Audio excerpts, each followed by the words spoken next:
Bonjour à toutes et à tous, nous sommes le vendredi 5 avril, on fait le point sur l'actualité vendéenne à la mi-journée. Nous nous sommes encore réveillés sous la pluie ce vendredi matin, mais où est donc passé le soleil ? Depuis le mois d'octobre, le temps est gris, pluvieux et nous avons enchaîné les tempêtes. Le manque de soleil joue sur le moral des Vendéens et ils sont impatients de retrouver les beaux jours. Mathis Pires est allé prendre la température, reportage. Les semaines s'enchaînent et le soleil continue de se cacher. Dans le centre de La Roche-sur-Yon, le beau temps se fait attendre. Ah oui, on s'attend à mieux, oui, surtout après l'automne et l'hiver qu'on a eu. Ouais, on espère du soleil, ouais. On attend avec impatience effectivement que le printemps apparaisse. C'est sûr qu'on a hâte que le soleil revienne, c'est pas très agréable d'avoir cette pluie tout le temps. Et pour éviter la déprime par le manque d'ensoleillement, chacun a sa technique. Moi, je prends des fruits et puis je garde le moral. Je vais à la gare en vélo, donc déjà ça me donne la pêche. Voilà, je fais beaucoup de sport, je profite de la nature. Des vitamines, une fois par mois, c'est pareil pour le manque de soleil. Plus loin, aux herbiers, ce passionné de météo fait ses propres prévisions. Donc en fait, la feuille que j'ai ici, c'est les relevés de la station. Là, c'est vraiment déprimant parce que depuis le 18 octobre, c'est vraiment du gris, de la flotte. C'est depuis son bureau que Didier analyse tous les jours les dernières conditions climatiques.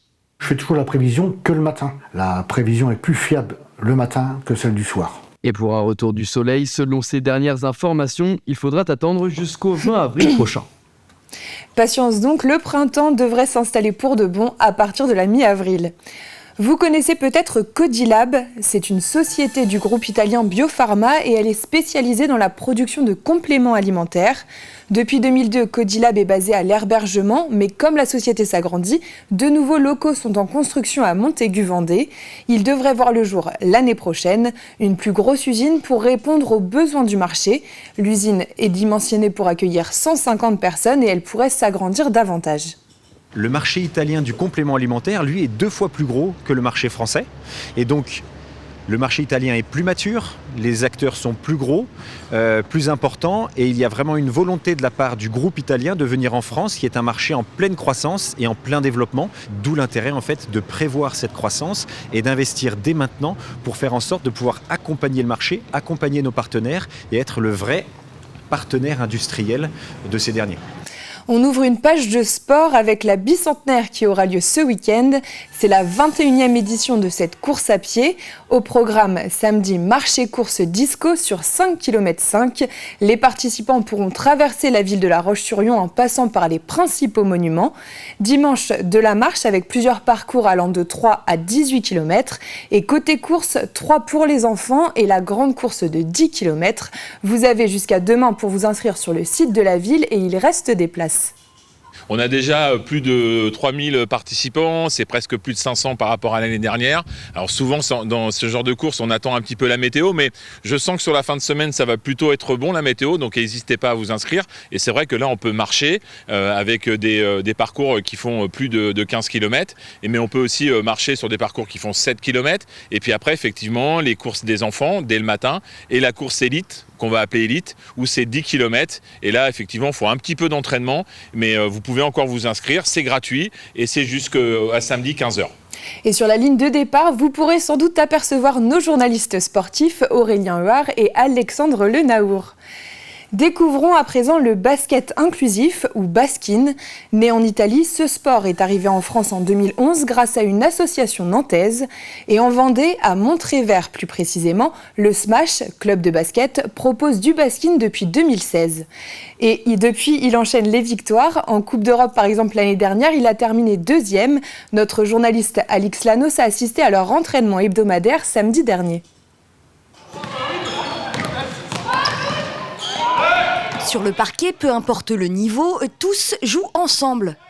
C'est le principe même du baskin, entendez basket inclusif. Personnes valides et en situation de handicap jouent tous dans la même équipe.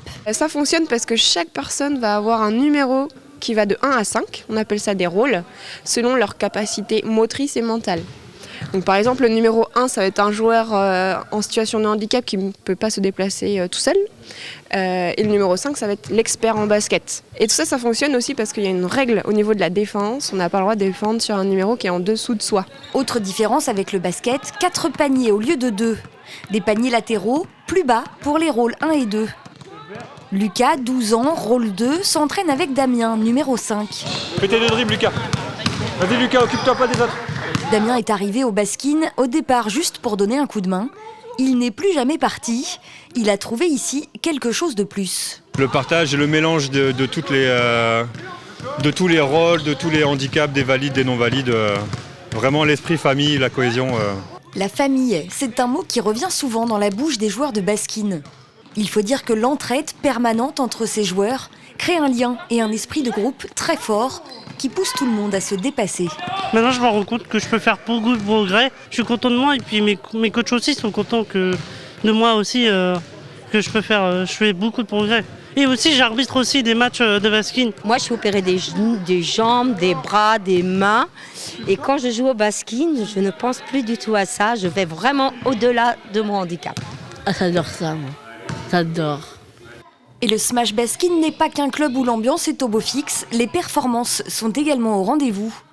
Premier du championnat régional, le club a terminé à la seconde place de la Coupe d'Europe en Italie l'année dernière.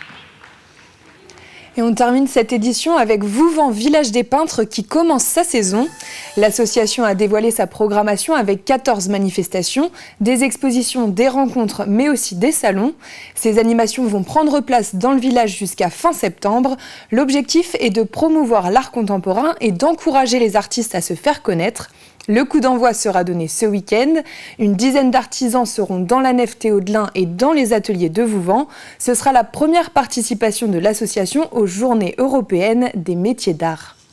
Pour cette nouvelle édition 2024, nous avons souhaité, ensemble avec le bureau et les membres du CA, remettre les fondamentaux de VVP, c'est-à-dire peintre chez l'habitant et peintre dans la rue. Donc il y aura 2 événements de peintre dans la rue, un en participation avec une autre association, le comité des fêtes, et un peintre dans la rue qui sera là pour un peu clore vraiment la saison estivale fin août, et un gros week-end au mois de juin, les 15 et 16 juin. Donc bien évidemment, Vouvant Village de Peintres, donc artistes peintres, mais nous invitons cette année la sculpture, puisque nous aurons un premier salon sur la sculpture au mois de septembre.